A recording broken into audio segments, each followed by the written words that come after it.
The Athletic.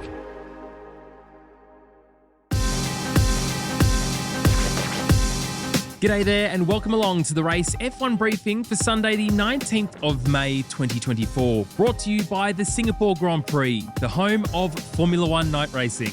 I'm James Baldwin and this is the podcast that brings you all of the big F1 headlines you need to know in 15 minutes or less. It was race day in Imola, so let's get into it. Formula One Championship leader Max Verstappen withstood a surprise late attack from Lando Norris to win the Emilia-Romagna Grand Prix at Imola. Verstappen and Red Bull looked in trouble both over a single lap and on long runs in Friday practice, but a closely fought run to pole on Saturday showed at least half of that puzzle had been solved. And Verstappen's drive to victory over the 63-lap race, yielding him his third consecutive F1 Grand Prix win at Imola, completed the picture, though he was again put under serious pressure. Verstappen initially saw off his front-row neighbour off the line, Norris having to defend from the Ferrari duo instead into the Tamburello chicane, and quickly broke out of DRS range before stamping his authority on the initial phase of the Grand Prix. He was in near total control by the end of his first stint, as he swapped a set of mediums for hards in his sole pit stop, and looked to be heading towards a comfortable win, having come from the stop over 4 seconds ahead of Norris. Yet, whilst Lando dropped even further back to begin with, he suddenly began to claw back lap time in huge chunks, despite being on hard tyres 2 laps older than Verstappen's.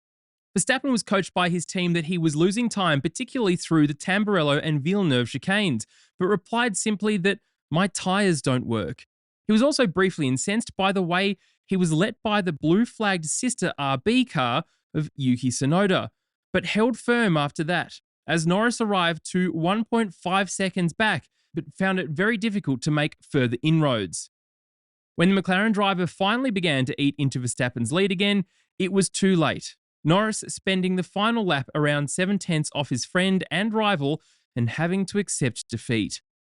After the race, Norris thought he only needed a couple of extra laps to overhaul Verstappen.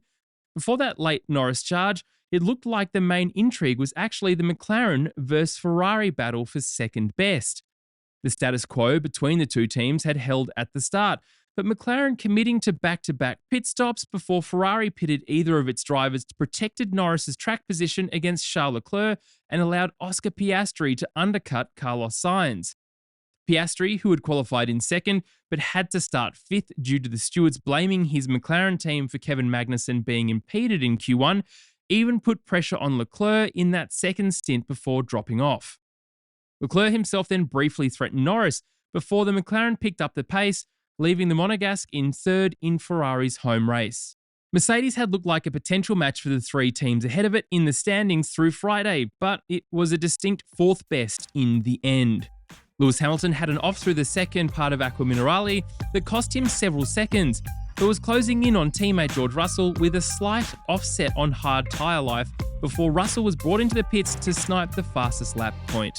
He finished 7th behind Hamilton, as both of them stayed well clear of the second Red Bull of Sergio Perez.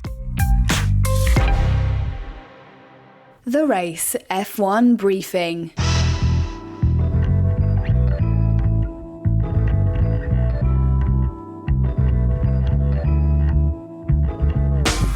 Staying with Perez now, and Verstappen's teammate did not have a particularly convincing run, and his first stint seemed to foreshadow the troubles Verstappen encountered early on. Each of the 10 cars ahead of Perez had started on the mediums, but Red Bull had picked hards for its second car, and Perez made his way into the top 10 at the start. But he made no progress from there, even losing 5 seconds to a gravel trap. Left to run long on the hard tyre, he found himself overtaken by one front-running car after another, once they had made their pit stops. The strategy did ultimately work out all right for Perez, as a late stop allowed him to scythe his way through the field on fresh mediums in the second half of the race, to at least salvage an 8th position. Over at Aston Martin, Lance Stroll followed a similar blueprint, running long in the first stint, even though being on mediums, and battling his way through to an eventual 9th. It meant only a point was on offer for RB, which had looked superb on single lap pace, specifically in Yuki Tsunoda's hands, but couldn't stop Tsunoda from being gobbled up by Stroll late on. Likewise, Haas didn't score what it may have hoped for with Nico Hülkenberg. He was up to 8th at the start, but was successfully undercut by Tsunoda and eventually shuffled out of the points on strategy, with the Haas also clearly not quite in RB's league as Hülkenberg fell away from Tsunoda. There was just one retirement in this race, and that was Alex Albon in the Williams, which was released from an early pit stop with a loose wheel.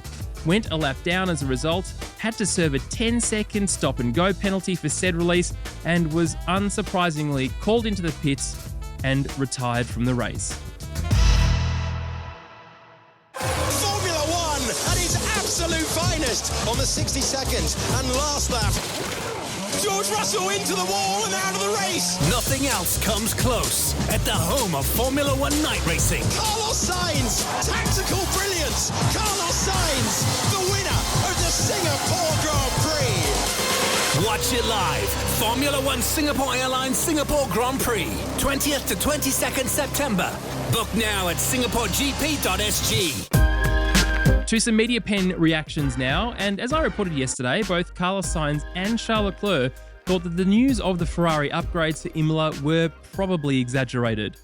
Speaking in the media pen after the race, Leclerc said that he didn't think anything more was possible than his third, saying that he had to cover Oscar early on, with track position being so important here. After being able to do so, Leclerc thought that there may have been an opportunity to challenge Lando Norris, admitting that McLaren were strong today, but he believes that track position here was key, saying that he was happy with his race pace, calling it strong.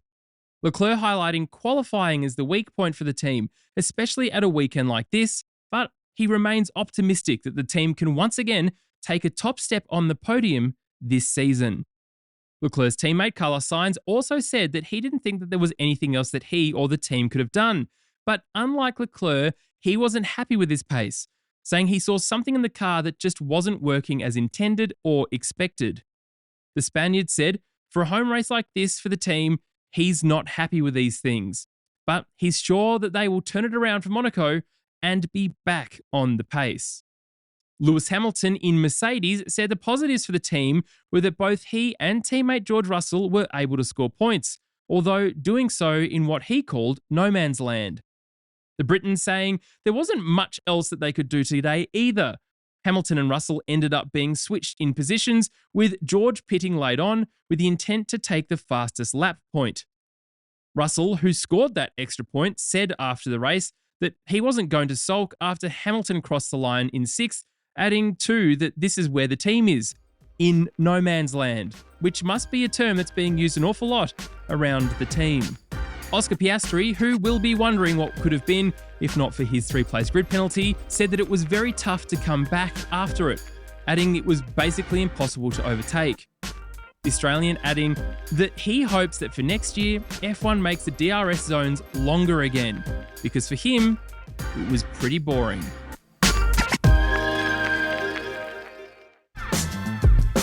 Well, that's it for this episode. Thank you so much for your company over the course of the Emilia-Romagna Grand Prix, a classic track that deserves all of the attention it can get after the devastating floods from last year. Monaco is only a few days away though, and as always, there's more to read on our website and of course our big sibling podcast, the Race F1 Podcast, which you can find on your podcast app of choice. I'm James Baldwin, and this has been the Race F1 Briefing, brought to you by the Singapore Grand Prix, the home of Formula One night racing.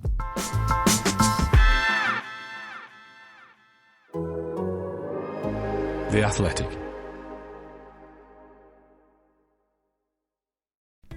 As you've probably heard by now, we've teamed up with BetMGM this season. We'll be using BetMGM lines to make all of our picks, and we'll have special offers for our listeners each week. If you haven't signed up for BetMGM yet, use bonus code THEATHLETIC, and you'll get a 1-year subscription to The Athletic, plus up to a $1,500 first bet offer on your first wager with BetMGM. Here's how it works. Download the BetMGM app and sign up using bonus code THEATHLETIC. Make your first deposit of at least $10, place your first bet on any game, and claim your voucher for a 1-year subscription to The Athletic. See BetMGM.com for terms. U.S. promotional offers not available in D.C., Mississippi, New York, Nevada, Ontario, or Puerto Rico. Gambling problem? Call 1-800-GAMBLER. Available in the U.S. Call 877-8-HOPE-NY or text HOPE-NY 467-369 in New York. Call 1-800-NEXT-STEP in Arizona. 1-800-327-5050 in Massachusetts. 1-800-BETS-OFF in Iowa. 1-800-270-7117 for confidential help in Michigan. 1-800-981-0023 in Puerto Rico. First bet offer for new customers only in partnership with Kansas Crossing Casino and Hotel. Don't forget, if you haven't signed up for BetMGM yet, use bonus code The Athletic, and you'll get a 1-year subscription to The Athletic, plus up to a $1,500 first bet offer on your first wager.